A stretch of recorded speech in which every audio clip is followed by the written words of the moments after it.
मायेचा स्पर्श आणि मातीचा सुगंध यांचा अनुभव अनेकांना येतो, पण तो व्यक्त करायला संवेदनशील मन लागतं, ओलावाही लागतो. तो आपण सोलापूरच्या संदर्भात केला, याचा आम्हाला खूप आनंद होतोय. अनुभवाच्या स्पर्शानं आयुष्य संपन्न होतं हे खरं, पण प्रत्येक सुखाचा आणि प्रत्येक दुःखाचा अनुभव आयुष्याला स्पर्श करू नाही शकत. ती ताकद असते चित्रपट आणि नाटक यांच्यामध्ये. रंगांचे सोहळे उलगडून दाखवणाऱ्या, आपल्या स्वर आणि अभिनयातून कधी सुंदर चित्र, कधी सुबक शिल्प, तर कधी लयबद्ध नर्तन करणाऱ्या बालगंधर्वांची उभ्या महाराष्ट्राला नव्याने ओळख चित्रपट आणि कादंबरीद्वारे करून देणाऱ्या, नवता आणि परंपरा यांचा संगम घडवणारं आव्हान स्वीकारून अनेक चित्रपटांचं लेखन आणि दिग्दर्शन करून, कादंबऱ्याचं लेखन करून महाराष्ट्राच्या सांस्कृतिक इतिहासात अजरामर कलाकृतीची भर घालणाऱ्या श्री अभिराम भडकमकर यांचं मनोगत आपण ऐकूया. अभिराम भडकमकर.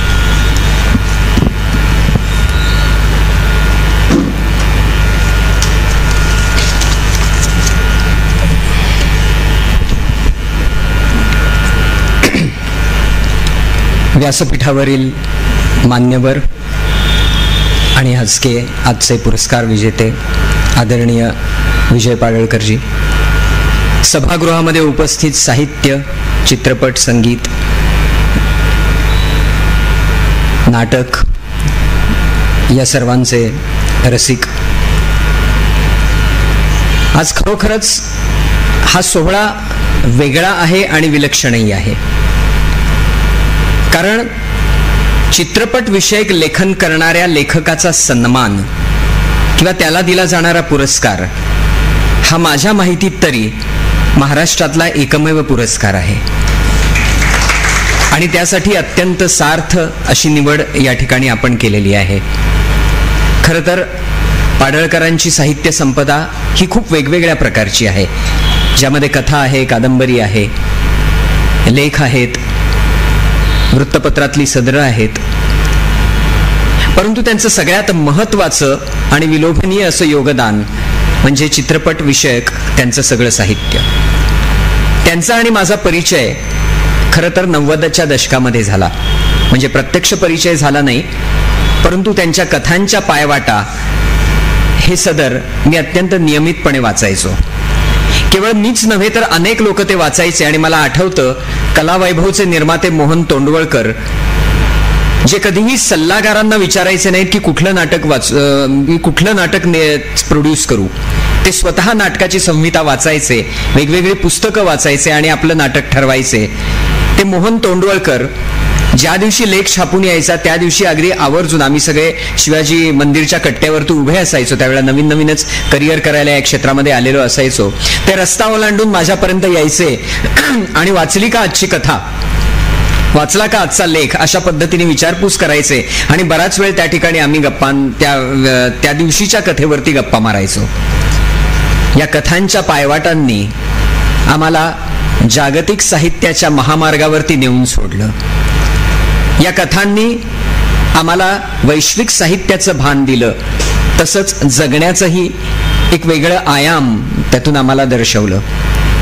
या कथांनी जग आणि जगणं याबद्दलची आमची समजूत वाढवण्याचा प्रयत्न केला आणि त्या दिवसापासून विजय पाडळकर हे नाव माझ्या भावविश्वामध्ये अत्यंत घट्ट असं रुतून गेलं.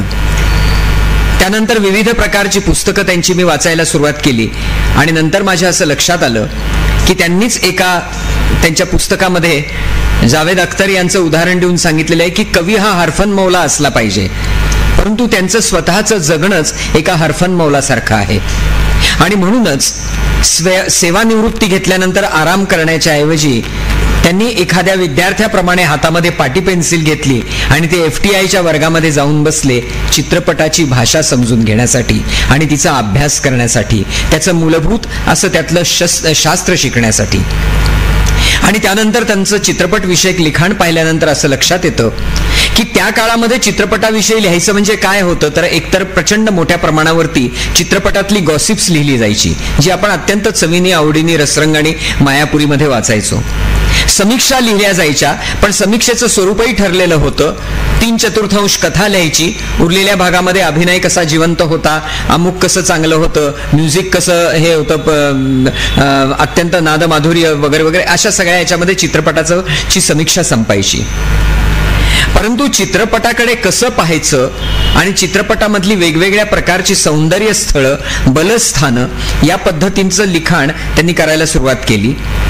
FTIच्या त्या सगळ्या अनुभवानंतर, त्या सगळ्या अनुभवाची शिदोरी घेतल्यानंतर त्यांच्या संपूर्ण लिखाणाकडे पाहिल्या गेल्यानंतर असं लक्षात येतं की कोणत्याही प्रकारे फक्त जंत्री दिसत नाही, तर त्या वेगवेगळ्या पद्धतीने चित्रपटाच्या निर्मितीचं जे शास्त्र आहे किंवा निर्मितीची जी प्रक्रिया आहे आणि त्या प्रक्रियेच्या पाठीमागे कार्यरत असलेल्या त्या निर्मात्याचा, म्हणजे सृजनशील असलेल्या त्या दिग्दर्शकाचा, लेखकाचा मेंदू कुठल्या पद्धतीने काम करतो, त्याचं कुठेतरी एक मांडणी करण्याचा ते प्रयत्न करताना आपल्याला दिसतात. ते केवळ चित्रपटाच्या बद्दल बोलत नाही, तर ते त्याच्या पलीकडे जातात. त्यापूर्वी अशा पद्धतीचं काही लिखाण आपल्याला वाचायला मिळतं. म्हणजे शांता शेळकेंनी काही चित्रपटांबद्दल लिहिलेलं आहे, पण त्यांनी स्पष्टपणे चित्रपटांच्या कथा आपल्याला सांगितलेल्या आहेत. पण चित्रपटांच्या कथेच्या पलीकडे जाणारं लिखाण करत असताना काही काही ठिकाणी अत्यंत मार्मिक अशा पद्धतीची त्यांची निरीक्षणं आपल्याला दिसतात. चित्रपट हा तांत्रिक बाजू अत्यंत महत्वाची असलेला एक घटक आहे असं नेहमी म्हटलं जातं.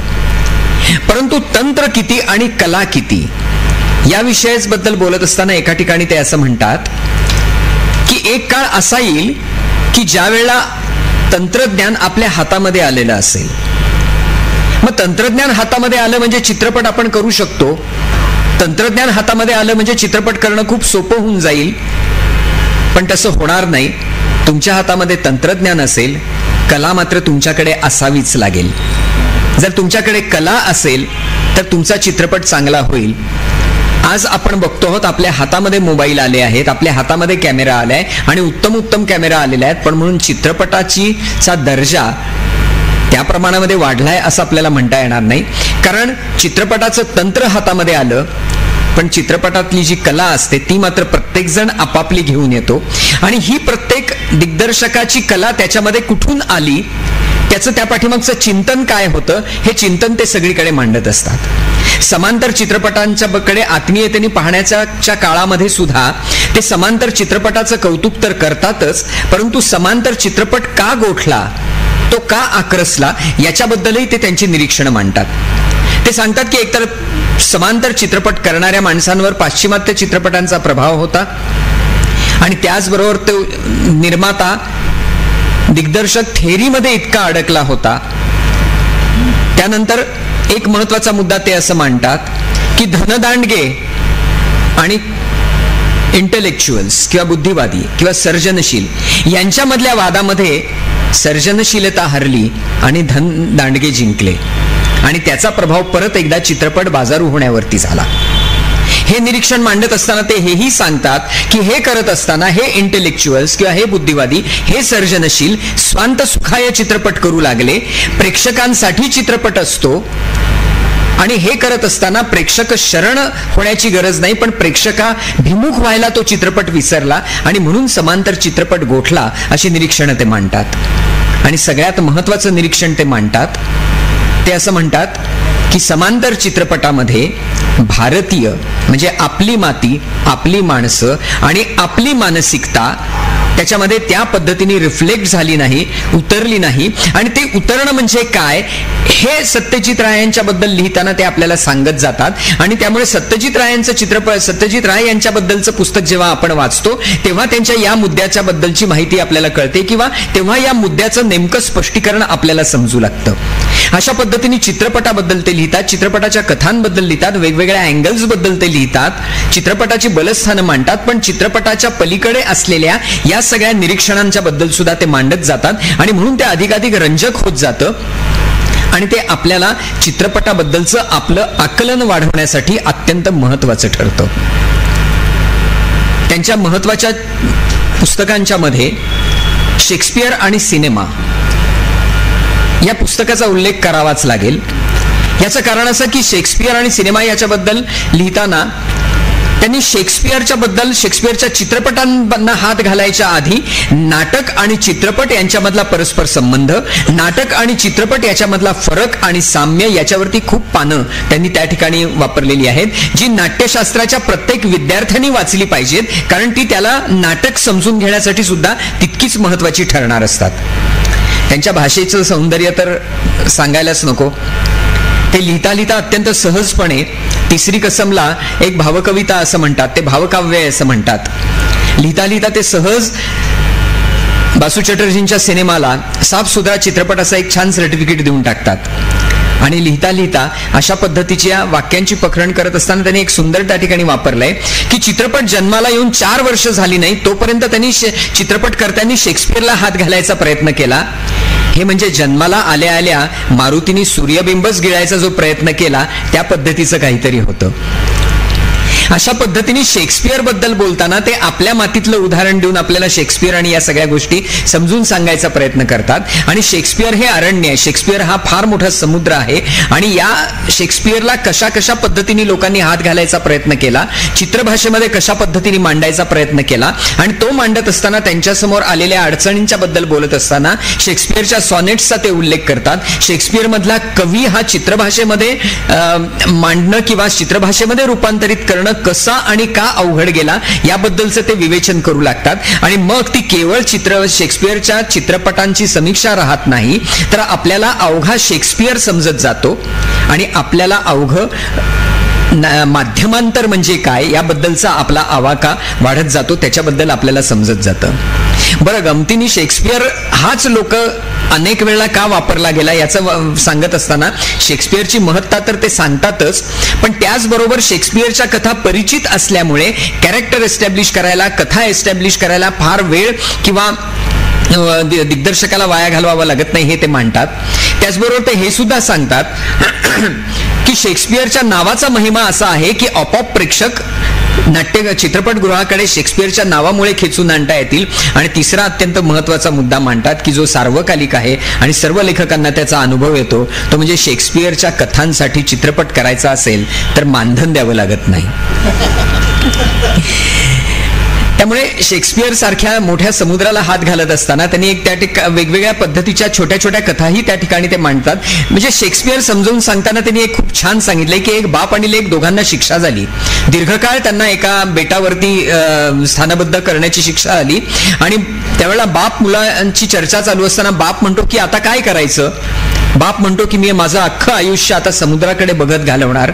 मुलगा म्हणतो मी माझं अख्खं आयुष्य शेक्सपियर ट्रान्सलेट करण्यामध्ये घालवणार. दोघंही समुद्रालाच भिडत असतात, पण दोघांचे समुद्र वेगळे असतात. या केवळ छोट्या एका कथेमधनं ते शेक्सपियरची महत्ता दाखवतात, पण त्याचबरोबर शेक्सपियर नावाचं आव्हान पेलण्यासाठी निघालेल्या दिग्दर्शकांच्या समोर किती मोठी कसोटी उभी आहे याचाही धांडोळा त्या ठिकाणी मांडताना आपल्याला दिसतात. नाटकाच्या बद्दल आणि चित्रपटांच्या बद्दल मांडत असताना नाट्यकलेची बलस्थानं काय आहेत की जी चित्रपटामध्ये नाटकामधल्या कुठल्या गोष्टींच्या मर्यादा पडू शकतात याचं एक अत्यंत छान विवेचन त्यांनी त्या ठिकाणी आपल्याला केलेलं दिसून येतं. त्यांचं आणखीन एक महत्वाचं पुस्तक आहे, खरं तर ती आदरांजलीच आहे असं मला वाटतं. ती म्हणजे वेगवेगळ्या कवींच्या बाबतीमध्ये. कवी हा खरोखरच एक अत्यंत दुर्लक्षित असा प्रकार आहे. माझा स्वतःचा अनुभव मी तुम्हाला सांगतो की त्यावेळेला मी 2001 साली मला वाटतं किंवा 2000 साली किंवा त्याच्या थोडंसं आधी मी आमची सैलाब नावाची एक मालिका अतिशय सुपरडुपर हिट झाल्यानंतर आम्ही टीचर नावाची मालिका लिहायला सुरुवात केली. आणि मला माझ्या दिग्दर्शकांनी सांगितलं की अरे आज मी एका कवींना बोलावलेलं आहे, ते येतील, तू त्यांना सांग कथा काय आहे वगैरे, त्यांना कॅरेक्टर काय, आपल्याला काय पद्धतीचं टायटल सॉन्ग हवंय, आपल्याला काय पद्धतीचं गाणं हवंय ते सांग. मी गेलो आतमध्ये, ते कवी बसले होते, मी त्यांच्याशी गप्पा मारल्या, मी त्यांना सगळं सविस्तर सांगितलं काय हवं आहे, कसं हवं आहे याच्याशी चर्चा केली. आणि काही हे निघालं म्हणून मी बाहेर आलो तर मला रवी राय आमच्या मालिकेचे निर्माते दिग्दर्शक बाहेरच भेटले. ते म्हणाले अच्छा बात हुई. म्हटलं हा हुई. क्या कहा योगेश जी ने. म्हटलं योगेश जी म्हणजे हा योगेश जी से ही तो बात कर रहे थे ना. आणि अक्षरशः मी अंतर्बाह्य थरारलो. मी लगेचच आत गेलो आणि मी त्यांना नमस्कार केला आनंद या चित्रपटाची गीतं ज्यांनी लिहिली ते योगेशजी माझ्या समोर बसले होते आणि गेला अर्धा तास मी त्यांना त्या मालिकेची कथा सांगत होतो. हे पाहिल्यानंतर मला मेल्याहून मेल्यासारखं झालं. मी त्यांच्या पाया पडलो आणि म्हटलं की तुम्ही आमच्या भावजीवनाचा एक अत्यंत अतूट असा हिस्सा आहात. आणि मला खरोखरच त्यांचा आपण ज्या पद्धतीने उपमर्द केला त्याच्याबद्दल मला आजही ते आठवल्यावर थोडंसं विचित्र वाटतं. त्यावेळेला सेल्फी हा प्रकार नव्हता, त्यामुळे त्यांची आणि माझी सेल्फी निघाली नाही, परंतु माझ्या मनामध्ये आजही ही सेल्फी कोरली गेली आहे की एवढ्या मोठ्या कवीचा मी उपमर्द केला. याचं कारण असं की कुणालाही असं सांगावंसं वाटलं नाही की आपल्याकडे कवी योगेश आलेले आहेत. पण तिथे जर एखादा आनंद चित्रपटामध्ये अगदी एवढंसं काम करणारा अभिनेता आला असता तरी आमच्या ऑफिसमध्ये अगदी दिवाळी असल्यासारखा प्रसंग आला असता. ही कवींची आपल्या संपूर्ण चित्रपटसृष्टीला असलेली ओळख किंवा चित्रपटसृष्टीमध्ये त्यांच्याबद्दल असलेला आपला आदर हे मांडतात. आणि तो केवळ त्यांनी कुठे मांडलेला नाही तर त्यांनी अशा काही शेकडो कवींच्या बद्दलची माहिती त्या ठिकाणी दिलेली आहे. महिपाल नावाचे कवी असतील, राजेंद्र कृष्ण असतील, मजरू सुलतानपुरी असतील, आपले रजा अली मेहंदी खां असतील, या सगळ्यांबद्दल त्यांनी त्या ठिकाणी सगळी ती माहिती दिलेली आहे. पण ते केवळ माहितीच्या अनुषंगाने नाही, केवळ ते जंत्री देत बसत नाही की हे गाणं लिहिलं ते गाणं लिहिलं. चित्रपटामध्ये गाण्याचा नेमकं स्थान काय याच्याबद्दलही त्यांनी तिथे विवेचन केलेलं आहे. एकतर प्रसंग पुढे नेण्यासाठी किंवा प्रसंगाचं वर्णन करण्यासाठी गाणं येतं असं म्हणत असताना ते श्रेष्ठ गीतकार म्हणजे नेमकं काय याच्याबद्दल सांगू लागतात.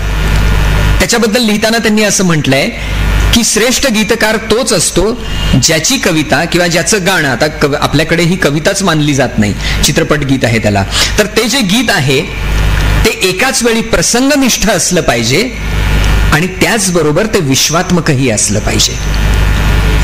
ज्या कवीला ही हातोटी साधते तो कवी श्रेष्ठ कवी मानला जातो. आणि मग शैलेंद्र सारखे कवी असतील आपल्याकडे, मी आता सगळी जी नावं घेतली ही सगळी कवी मंडळी होती.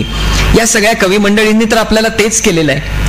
आपल्याला त्यांनी प्रसंगनिष्ठ कविता ऐकवल्या, पण त्याचबरोबर एक विश्वात्मक असं भान दिलेलं आहे. आपल्या जगण्याचं एक भान दिलेलं आहे. जगण्यामधली कितीतरी साध्या साध्या गाण्यांमधनं आपल्या असं लक्षात येतं अरे ही फिलॉसॉफी आहे. आणि म्हणून सत्यदेव दुबे नेहमी आपल्या नाटकांमध्ये चित्रपट गीतांचा वापर करायचे. तर लोक त्यांना म्हणायचे चित्रपट गीतं का वापरता, हे तुम्ही असं सगळं स्वस्त का करून टाकता. तर ते म्हणतात की ही चित्रपट गीतं म्हणजे आजच्या पिढीची लोकगीतं आहेत. कारण लोकगीतामध्ये प्रसंगनिष्ठता आणि विश्वात्मक भान याचा अजोड असा मिलाप झालेला असतो. आणि म्हणून अशा पद्धतीच्या कवींना एक प्रकारची आदरांजली त्यांनी वाहिलेली आहे. आणि नीरज यांचं विधानही त्यांनी उद्धृत केलेलं आहे की कवी इतिहास लिहित असतो, पण इतिहास मात्र इतिहास लिहिणाऱ्या कवीला विसरतो, त्याला इतिहासात कुठेही स्थान मिळत नाही. अशा पद्धतीने त्यांनी आपल्या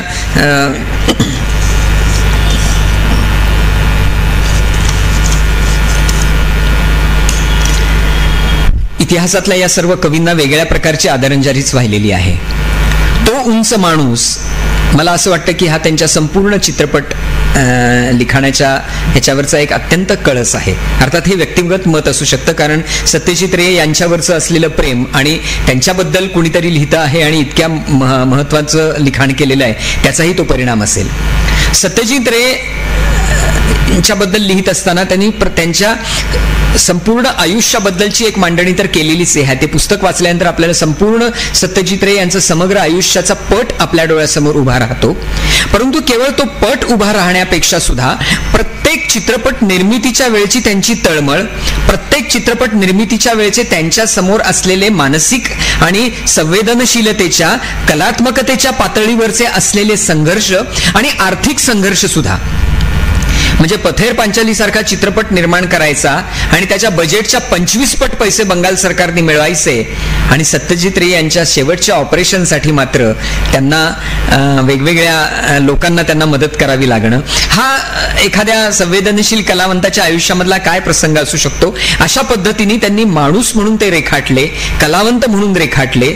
जलसाघर सारख्या चित्रपटामध्ये छबी विश्वास आणि त्यांचे असलेले सगळे ते संबंध, छबी विश्वास यांचं लंडन लंडनला जाणं, मधला तो गॅप, त्याच्यामध्ये त्यांनी नवीन चित्रपट करणं, या सगळ्यामध्ये ते लिहित असताना त्यांनी सत्यजित रेंच्याबद्दल असलेले त्यांचे जे काही मतभेद आहेत किंवा त्यांना जे काही बारीकसे आक्षेप आहेत त्यांचीही त्या ठिकाणी त्यांनी मांडणी केलेली आहे. इतर अनेकांनी सत्यजित रे यांच्याबद्दल लिहित असताना त्यांना सत्यजित रे यांच्याबद्दल ज्या काही न आवडलेल्या गोष्टी आहेत त्याचाही उहापोह त्यांनी केलेला आहे. अशा पद्धतीने समग्र सत्यजित रे त्यांनी आपल्या समोर आणून ठेवलेले आहेत. आणि म्हणून मला असं वाटतं की सत्यजित रे स्वतः एका ठिकाणी असं म्हटलेले आहेत की त्यांनी कथांवरनं चित्रपट केले.